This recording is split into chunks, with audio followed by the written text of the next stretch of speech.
All right, good morning, everybody. So we had a nice, lovely evening sleeping in our awesome little campsite, and one of the best things about this sleeping in the campground is just that beautiful, fresh, clean air. When you just like you smell the pine, the sound of the birds chirping, the bears rustling through the trees. Hopefully not. Anyways, bad news. Bad news.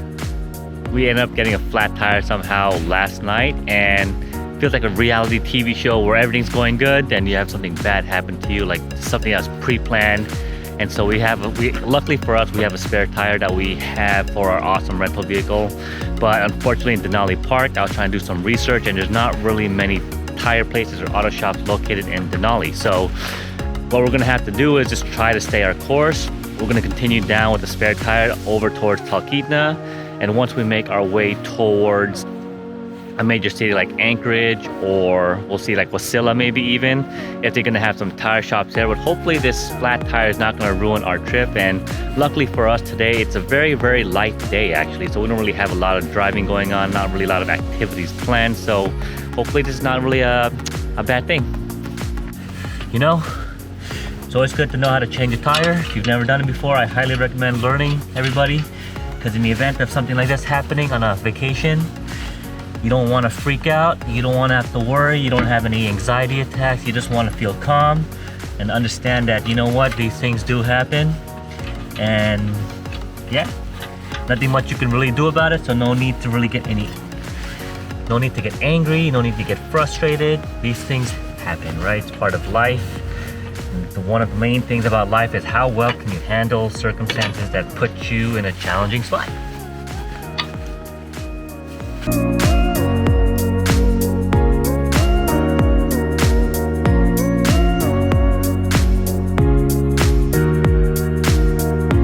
So we made our way over to the Black Bear area to have breakfast, and quite a bit of a line, but the line goes by pretty fast.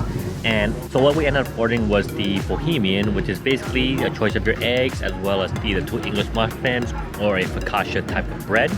Now, unfortunately, this is not exactly what I had pictured it in my mind because I've seen other people order this, and I guess I just didn't really add the extra stuff. But we also ordered the avocado toast, and it's actually really, really good. Yeah, I'm not normally an avocado fan, but this one's actually really nice because it primarily consists of pesto sauce, avocados with a choice of what type of egg you want on top, with a side of arugula. And for drinks, even though it's in the morning, I ended up ordering what's called the espresso shake with what's called the bean cloud, which is essentially a vanilla bean mixtured with the espresso. And holy crap, really, really good. Highly recommend it, either whether it's breakfast, lunch, or dinner. You have to definitely try the espresso shake. So after finishing breakfast, I personally would not recommend ordering a Bohemian. It was too plain. I mean, you're pretty much getting scrambled eggs or whatever eggs you want, plus the English muffin or the focaccia. English muffin was a little too dry in my opinion, so it wasn't really worth it. Avocado toast, on the other hand, was pretty good. I'm not really a fan of avocados, but the fact that I say it's pretty good is pretty good. All right, so if you guys remember earlier this morning, I had a little bit of a flat tire, and I tried to call around to see what places actually can fix your tire for me. Luckily for us, the tire damage is not really severe, meaning that it's repairable. So I ended up going to this one shop, which is located right behind me, the Parkmart one-stop shop, right? And the owner's name is Sean, which is a really, really nice guy. He came out to basically help us fix the tire. So we ended up buying one of the tire repair kits for about $5. And so far we're gonna hope that it holds up, and they do have free air filling stations here for those of you who need to fill up on air.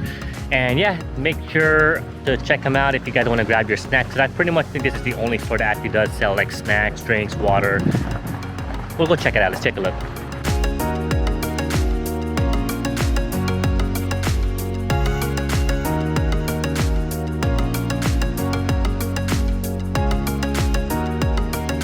All right, so we're finally gonna start and explore Denali Park for the second day. And initially I had plans to do what's called Mt Healy overlook, but due to the time constraint, we won't really have time to really do it because it's a 6.1 mile round trip hike. So instead we're gonna do what's called the Horseshoe Lake Trail, which is essentially, it's a trail that basically wraps around one of the lakes over here in Denali State Park. 2.1 mile round trip hike, and also it's a lot easier for my family because they're not really avid hikers. So I figured let's do something where we could all do things together. And by the way, you might be asking, why am I wearing this black net around my face? Because as you guys already know, Alaska state bird, the mosquito. and I don't want to deal with mosquitoes, and this is really, really, really going to help with your mosquito issues.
So we finally made it down towards the Horseshoe Lake area, and if you continue to make your way down, you're gonna see this one area where you have a nice little bench, and it pans out towards the entire lake. Take a look at some of these videos and pictures that I took, and just it's marvelous, right? I was hoping that the water would be a little bit bluer, but beggars can't be choosers, right? But we're gonna go ahead and continue to make our way down towards the left side, heading over towards what's called like a beaver dam or beaver creek area. So hopefully we get to see a little bit of a beaver dam. All right, take a look at this. This is actually really cool. So it looks like it's an actual like man-made dam, right? But look at how well the beavers actually set all of this up. Take a look at that, and it's so cool actually. So if you continue to make your way down towards Horseshoe Trail, you eventually come along the Nenana River, which is actually really, really cool. Water is freezing, but I'd say stick your hands in just to feel what the temperature feels like. And we were lucky enough to fortunately see some people actually going kayaking. So if you are interested in doing, let's say, one of the kayaking adventures, whitewater rafting adventures, although the water is actually moving really, really fast in my opinion, this is basically where you go to do some whitewater rafting or kayaking, but pretty cool, really cool.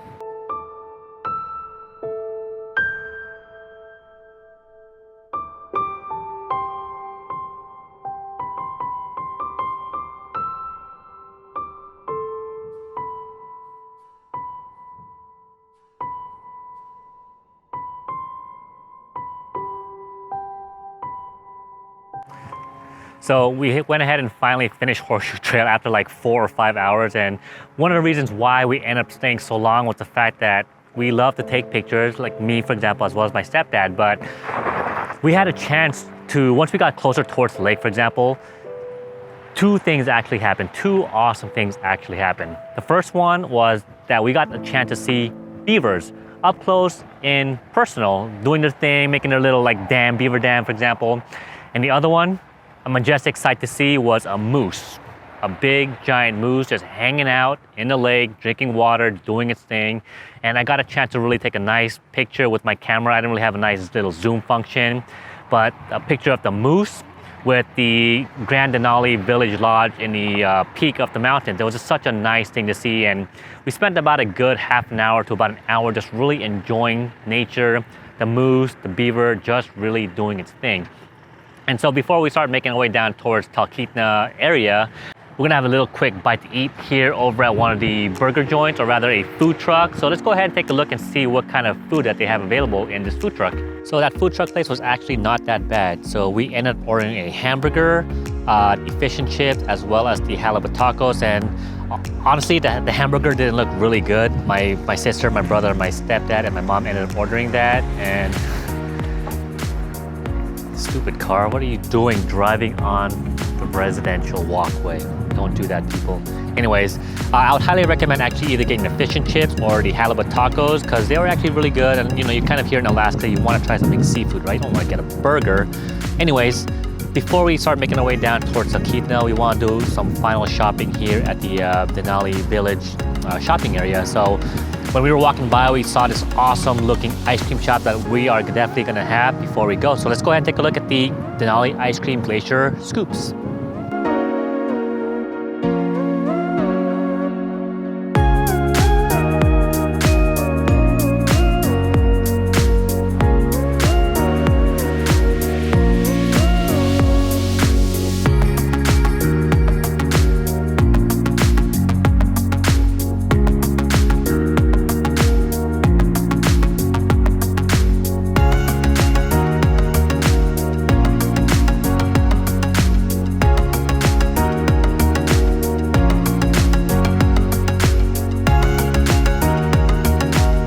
So after having our ice cream, after having all the gift shops and all that, we finally made it to our next destination, which is Talkeetna, which is about 2.5 hour drive.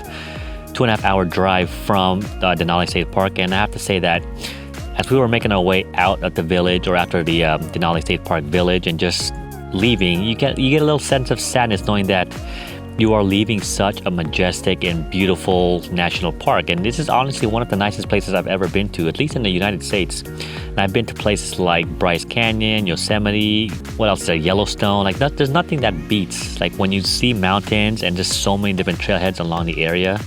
It really just gives you that sense of like, man, this is what life is all about. You know, it's like you just really enjoy nature. You really enjoy the peace and quiet. And this stupid mosquito I just killed right here. But anyways, as we were making our way down towards Alaska Highway 3, there wasn't really much of anything else to see other than the one stop I would highly recommend everyone stopping by is the Hurricane Gulch Bridge. And if you, assuming you're not afraid of heights at all, I would highly recommend just going underneath that little like freeway barrier and just taking a nice picture of just this beautiful valley that enters and opens up along the mountain. And luckily for me, I ended up getting my drone and just being able to fly, looking above, below, side to side, just looking at how massive this bridge is. And a couple things I do want to mention is that there are going to be two we'll call it point of interest stop that you may be considering, which is the Denali North viewpoint as well as the Denali South viewpoint.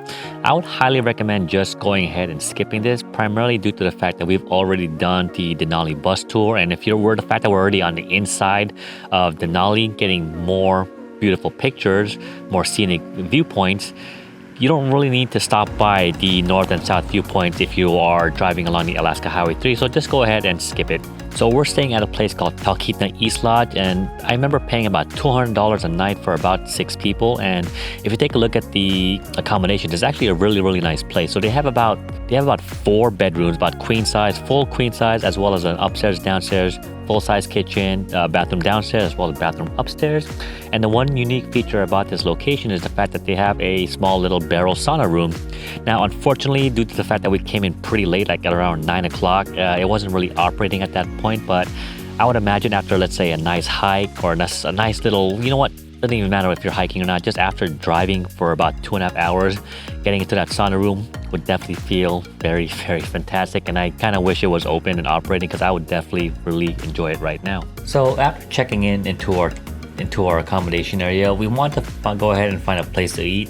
Now, unfortunately, due to the fact that we came at around 9 o'clock in the evening, a lot of the restaurants were already closing or were already closed, and some of the places that were still open were basically like American food that I just kind of didn't really want to eat anymore. But we ended up finding a really cool like taco food truck area, and they primarily serve tacos. I mean, Mexican food, right? So tacos. We had a little bit of a smoked salmon quesadilla, which I found actually pretty interesting, something I've never really had before, and highly recommend it if you just kind of wanted something different from like the hamburgers, the fries, the chicken, all of that stuff.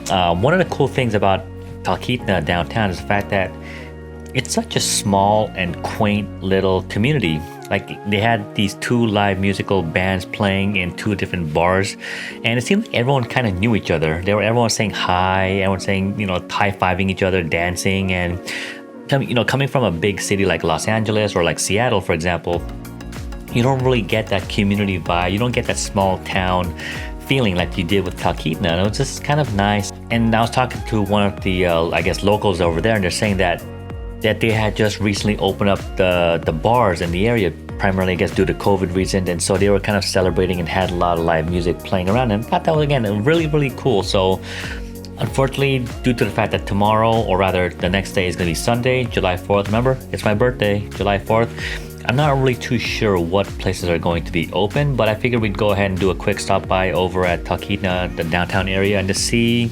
what kind of local eateries, what kind of just like local shops you could go ahead and take a look at, because I didn't really plan anything as far as like what to do on the Sunday, just other than driving towards Anchorage. And actually we are going to stop by this one place, I forget what it's called, I have to look it up, but it's basically a place where you could do a maple syrup test. So I'm actually really looking forward to that. But anyways, guys, had a really long day. I'm actually kind of tired, so I apologize in advance if I'm kind of sounding a little tired, a little droozy, but I've been up for like seems like 13 or 14 hours. Haven't really had a nap, a lot of driving. And if you've stayed with me in this video so far, I really appreciate that. I'm hoping to provide people with insight and information on like what to do in Alaska when you guys do plan on coming by to visit, where to stay, obviously where to eat. And so anyways, I'll see you guys on tomorrow, day 4 of this awesome 10-day Alaska trip. Have a good night.